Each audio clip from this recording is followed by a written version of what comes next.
Assalamualaikum, halo Sobat Eksis, bersama Kak Ais di sini. Di video kali ini kakak akan membahas materi biomolekuler. Kak Ais bikin 3 part. Untuk yang part pertama, kita lihat. Nomor 1, part pertama itu kurang lebih kita bahas tentang kultur jaringan. Ini soalnya Kak Ais dapat dari soal UTBK 2019. Jadi ini pakai soal asli ya, Dek. Nomor 1, teknik kultur sel merupakan teknik dalam bioteknologi tanaman yang memanfaatkan sel tak terdiferensiasi untuk menghasilkan sel fungsional dan atau individu baru. Teknik ini memanfaatkan sel yang tumbuhan bersifat. Nah, sebelum kita bahas soalnya, Kak Ais mau jelasin yang teknik kultur jaringan dulu. Jadi teknik kultur sel atau kultur jaringan ini ada di bab bioteknologi di kelas 12 ya, kelas 12 bab terakhir. Untuk melakukan teknik kultur jaringan sebenarnya pernah dibahas di kelas 9, tapi untuk kelas 12 jadi lebih detail. Kasih contoh aja. Contoh misalnya kita mau kultur jaringan tanaman wortel.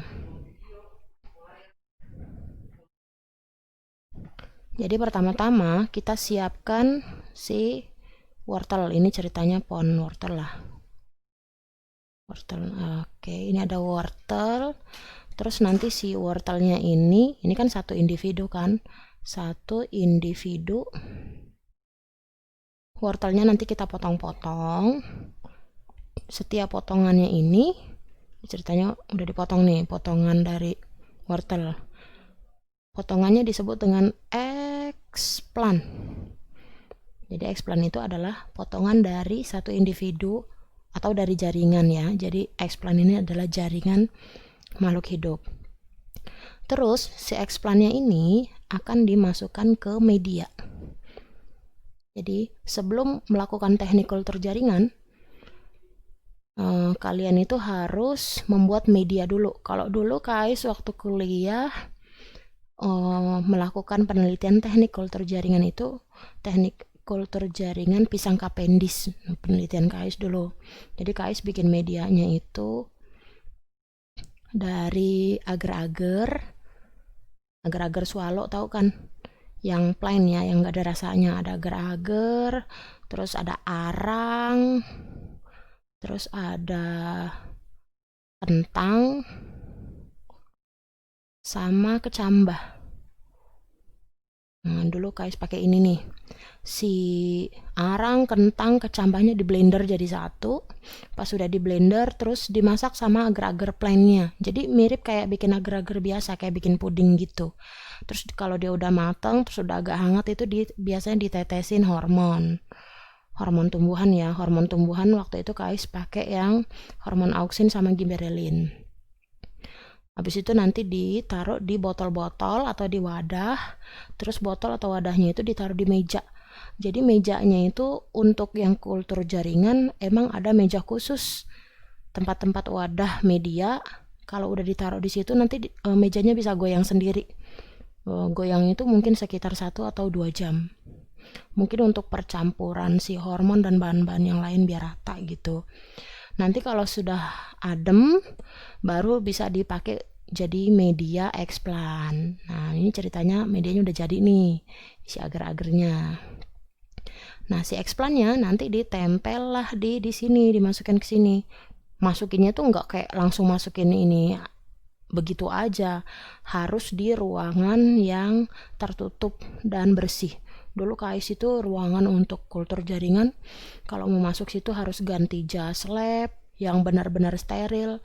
Terus muka, tangan itu disemprot alkohol. Terus kita ngedeketin diri ke api. Apinya itu lilin atau kayak ada apa ya? Kayak ada wadah, ada apinya, terus kita ngedeketin diri. Itu untuk membunuh bakteri atau jamur yang ada di tangan sama di bagian muka kita, karena kan semua bagian tubuh itu kan udah ketutup sama jas kan. Jadi yang nggak ketutup itu adalah tangan sama muka, jadi kita ngedeketin diri, jadi agak-agak panas tuh, supaya mati semua, nggak ikut ke dalam lab gitu, si bakteri, jamur, dan lain-lain lah. Pas sudah kayak gitu baru boleh masuk ke lab, baru boleh memindahkan si explant ke media ini.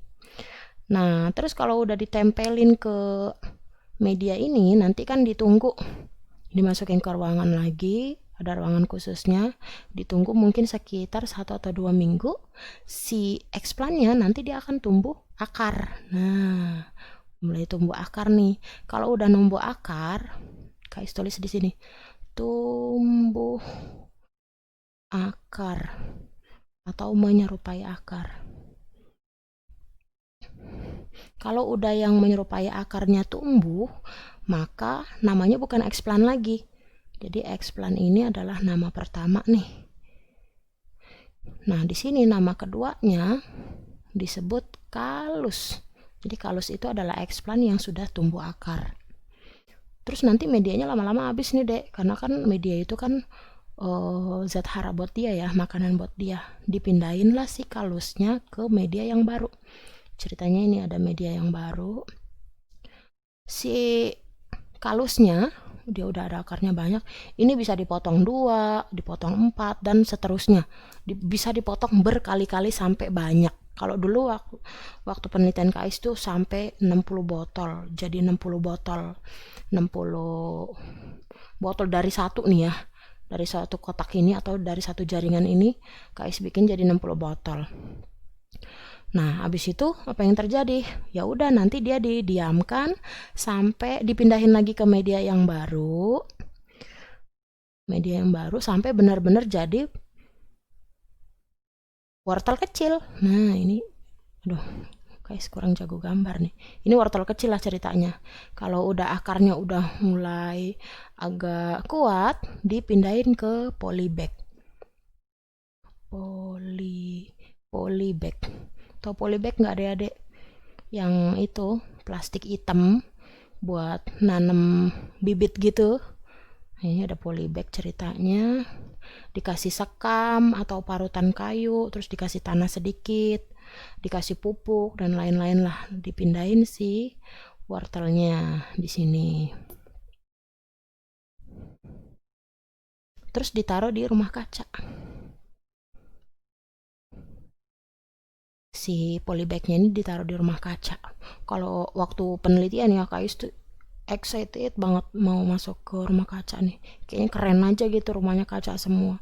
Pas masuk sini panas banget. Karena kan rumah kaca itu emang kenapa dibikin pakai kaca, supaya menyerap panas kan. Jadi tanaman itu menerima panas lebih tinggi. Proses pertumbuhannya jadi lebih cepat. Jadi rumah kaca itu kan fungsinya itu. Udah deh, akhirnya dari satu jaringan ini sampai jadi 60 individu baru. Kebayang kan teknik kultur sel atau kultur jaringan ini waktunya jadi cepet. Kalau misalnya satu wortel butuh tumbuh 4 atau 6 bulan, kalau satu jadi satu, kalau kita nanam biasa ya. Tapi kalau kultur jaringan satu jadi 60, kan ini cepat, hasilnya seragam. Nah, ciri-ciri si kultur jaringan nih, hasilnya cepat, seragam. Jadi nggak mungkin lebih baik atau lebih buruk. Makanya yang di kultur jaringan itu pasti tanaman yang sudah unggul atau sudah baik. Nah, di soal yang ditanyain ini bukan tekniknya atau bukan tahapan untuk melakukan kultur jaringannya, tapi yang ditanya adalah tumbuhan yang jaringan tumbuhan yang bisa dilakukan kultur jaringan itu karena jaringannya itu bersifat apa. Jadi yang ditanya jaringannya bersifat apa? Bersifat apa? Kok bisa dia diperbanyak kemudian jadi individu baru? Sekarang kita lihat optionnya. Totipoten atau totipotensi ini adalah kemampuan jaringan untuk membentuk individu baru. Nah, dari definisi ini aja udah langsung ngejawab ya. Ya kan? Tanaman yang memanfaatkan sel tak terdiferensiasi untuk menghasilkan sel fungsional atau individu baru. Udah langsung dijawab jawabannya A. Kalau meristematik kenapa enggak, Kak? Karena dia adalah jaringan yang aktif membelah. Jadi dia aktif membelah aja jadi banyak, bukan jadi individu baru. Jadinya ya jaringan lagi atau jadi sel lagi. Bukan individu baru yang berdiri sendiri atau hidup sendiri. Embrionik ini kan biji. Pluripoten ini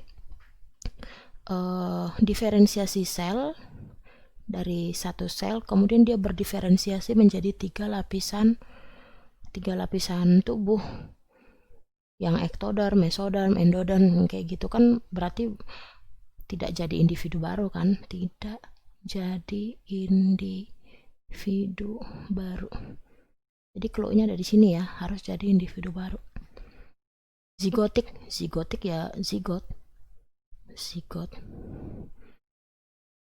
itu embrio atau calon individu. Jawabannya yang A, nomor 1. Kalau ada yang masih kurang paham, kalian boleh komen nanti di YouTube Eksis ya. Nanti kalau misalnya Kak Ais baca, terus di part kedua mungkin Kak Ais akan menjawab pertanyaan kalian di komen. Atau nanti dibikin part yang lain. Kita lanjut dulu. Oh, ini definisi dari totipotensi. Kita ke nomor 2. Salah satu kendala dalam produksi suatu komoditas tanaman di negara beriklim tropis dan lembab adalah serangan organisme pengganggu tumbuhan, disingkat jadi OPT, seperti serangga hama dan patogen tanaman. Berikut bioteknologi yang dapat mengatasi permasalahan berikut, kecuali dia minta kecuali, berarti ini semua option yang bisa membunuh si serangga hama atau si patogen tanaman ini ya. Tapi karena dia minta kecuali, berarti yang tidak mungkin bisa membunuh si patogen atau si serangga hama. Kita lihat yang option pertama. Penggunaan insektisida. Insek ini kan serangga. Insektisida berarti pestisida yang emang khusus untuk membunuh serangga. Ini kan hamanya serangga, berarti kan bisa. Teknik pemuliaan tanaman. Teknik pemuliaan tanaman nih yang nomor 1 tuh kultur jaringan. KAI singkat jadi kuljar. Kita balik ke nomor 1 dulu deh. Nah, kalau kita lihat dari sini, tahapannya berarti nomor 1 explant, nomor 2 kalis, nomor 3 ini planlet. Planlet itu adalah individu yang udah jadi tapi masih di dalam media. Nah, kalau udah dimasukin ke dalam polybag, ini tahapan keempat, namanya aklimatisasi. Berarti untuk melakukan teknik kultur jaringannya, kamu hafalinnya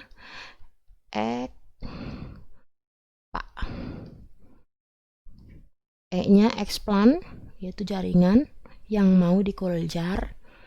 K-nya itu kalus, berarti si explant-nya sudah mulai tumbuh akar.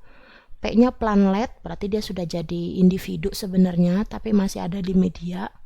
Kemudian A, aklimatisasi, yaitu si explant-nya, si planletnya sudah ditaruh di polybag, kemudian ditanam, tumbuh dan berkembang di rumah kaca. Balik lagi kita ke nomor 2. Tadi nomor yang option A sudah benar. Option B tadi kuljar atau teknik pemulihan tanaman, ini kultur jaringan. Terus rekayasa genetik. Rekayasa genetik ini berarti ada tanaman yang DNA-nya direkayasa. Biasanya tanaman yang direkayasa genetikanya itu untuk mencari bibit yang unggul. Misalnya jadi lebih manis, jadi lebih besar, atau DNA-nya emang disisipin DNA anti hama. Jadi tanaman ini bisa menghasilkan anti hama sendiri. Berarti kalau dia disisipin anti hama bisa membunuh hama kan? Maka yang C itu juga dianggap benar. Teknik transfer gen, nah ini mirip seperti rekayasa genetika, berarti juga dianggap benar. Kemudian yang option E, elektroporasi. Ini pakai penyinaran gitu, jadi ada tanaman dipakai penyinaran listrik, teknik fisika nih, supaya si hama atau patogen tanaman yang ada di tanaman tersebut jadi mati. Berarti ini juga bisa untuk membunuh si serangga. Nah, yang nggak bisa yang mana? Yang B. Jawabannya. Ngerti? Sekali lagi nggak ngerti silakan komen. Kita ke nomor 3. Berikut pernyataan yang benar berkaitan dengan rekayasa genetika pada tanaman. Pernyataan yang benar. Yang benar berarti ini semua opsinya salah. 4 opsinya salah, kita cari yang paling benar. Yang A, lebih sulit dilakukan daripada rekayasa genetika hewan. Oh, ini rekayasa genetika pada tanaman ya. Jadi yang option A itu pada tanaman tuh lebih susah atau lebih sulit dibandingkan hewan. Ya enggak lah, enggak mungkin. Kenapa? Karena tanaman itu kan dia gerakannya pasif, diam. Jadi kalau kita melakukan penelitian, dia tempatnya di situ-situ aja ya, jadi lebih gampang kan. Kalau hewan kan dia aktif kan, bergeraknya berpindah. Jadi pasti lebih sulit. Jadi dia bilang lebih sulit di tanaman, ya pasti salah. Terus yang B, salah satu produknya adalah tanaman padi yang dapat membantu defisiensi vitamin A. Salah satu produknya adalah tanaman padi yang dapat membantu defisiensi vitamin A. Ini membantu siapa nih? Membantu yang makan atau membantu tanaman padinya? Kalau membantu tanaman padinya supaya defisiensi vitamin A, berarti ini tidak unggul, tanamannya tidak unggul. Orang kita butuh rekayasa genetika supaya tanamannya jadi unggul, ini malah jadi defisiensi vitamin, berarti kan dia kekurangan vitamin kan, jadi nggak unggul. Tapi kalau dia bilang salah satu produknya adalah tanaman padi yang dapat membantu defisiensi vitamin A. Kalau maksudnya dari option yang B ini adalah membantu si manusia yang memakan tanaman padi supaya orangnya itu tidak mengalami defisiensi vitamin A, maka ini ya bisa dianggap benar. Ya, jadi ini kita masih kasih tanda tanya ya. Kita lihat option yang lain dulu. Yang C, program pemuliaan tanaman tradisional masih merupakan metode terbaik. Ya nggak mungkin. Kalau tradisional itu kan kita pemuliaan tanamannya itu pakai persilangan. Kita cobain satu-satu. Tanaman A dikawinin sama B, dikawinin sama C, yang B sama C, yang C sama D. Terus saja kita cari mana yang lebih unggul. Nah ini kan makan waktu banyak kan. Jadi nggak mungkin yang tradisional itu adalah metode terbaik. Ini salah. Yang D, dapat dihasilkan tanaman yang dapat menghasilkan nitrogen sendiri.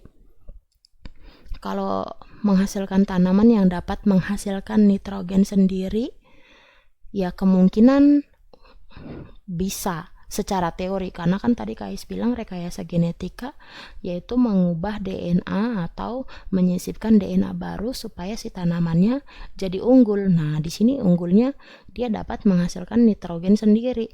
Berarti dia bisa hidup di tanah yang kekurangan nitrogen karena dia bisa menghasilkan nitrogen sendiri. Berarti kan tanamannya unggul, berarti kemungkinan bisa. Produknya lebih berbahaya bagi lingkungan. Ini sebenarnya belum ada penelitiannya nih. Kan kalau dianggap lebih berbahaya bagi lingkungan ini kan harus sudah dilakukan, harus sudah terjadi kan. Jadi pasti ini jangka panjang. Kalau dulu Yang rekayasa genetika itu pas dicetuskan atau dilaksanakan prosesnya itu benar-benar untuk membantu manusia kan, supaya tanaman itu jadi unggul atau jumlahnya jadi lebih banyak dalam waktu yang cepat.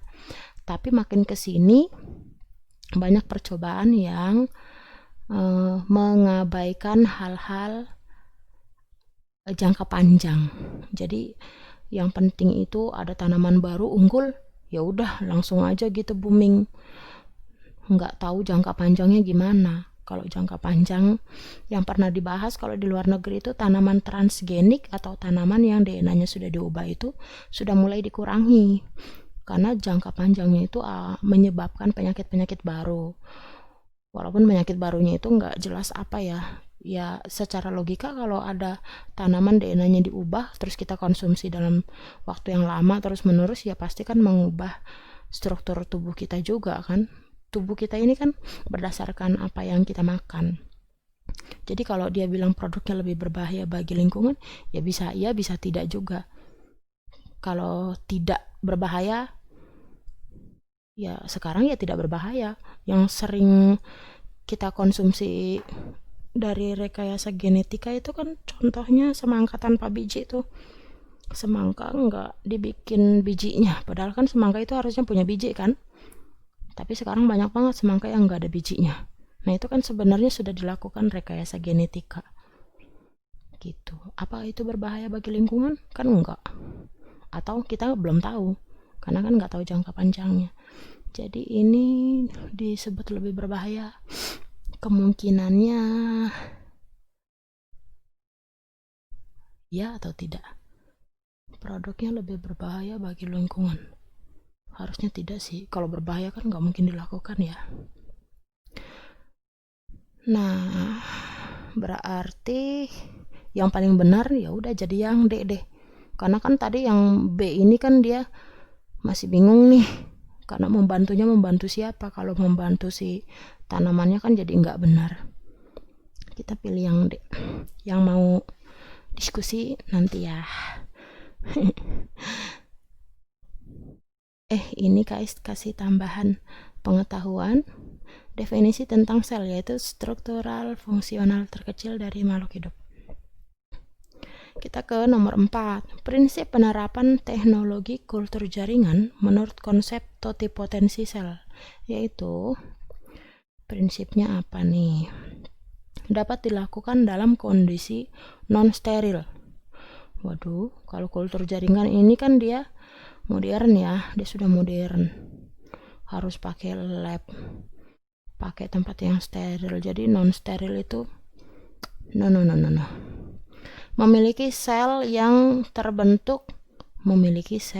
terbentuk relatif kecil. Prinsipnya memiliki sel yang terbentuk relatif kecil.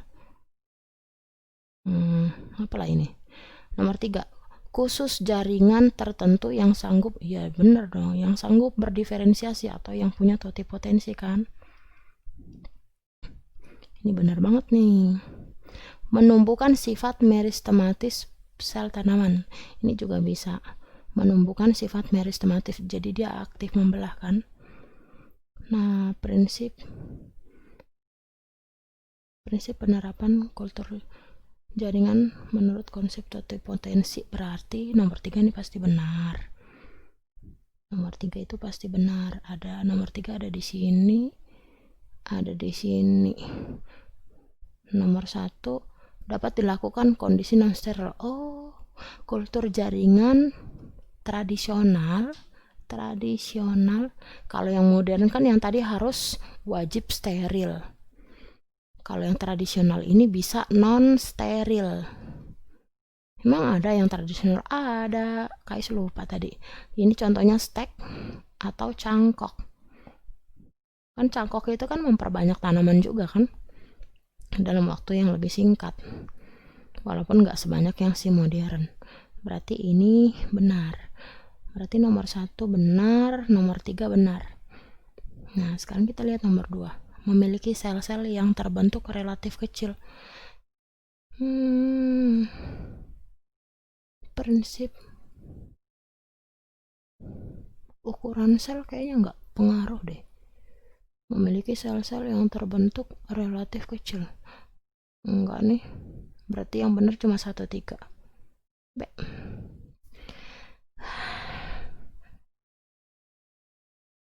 Oh, ini definisi sel lagi. Selesai deh untuk yang biomolekuler part 1 tentang teknik kultur jaringan. Selesai adik-adik, silakan kalian yang mau like atau yang mau komen, mau nanya-nanya, mau menyanggah, dan mau subscribe juga. Sampai sini dulu, kita ketemu di part kedua. Terima kasih. Assalamualaikum warahmatullahi wabarakatuh.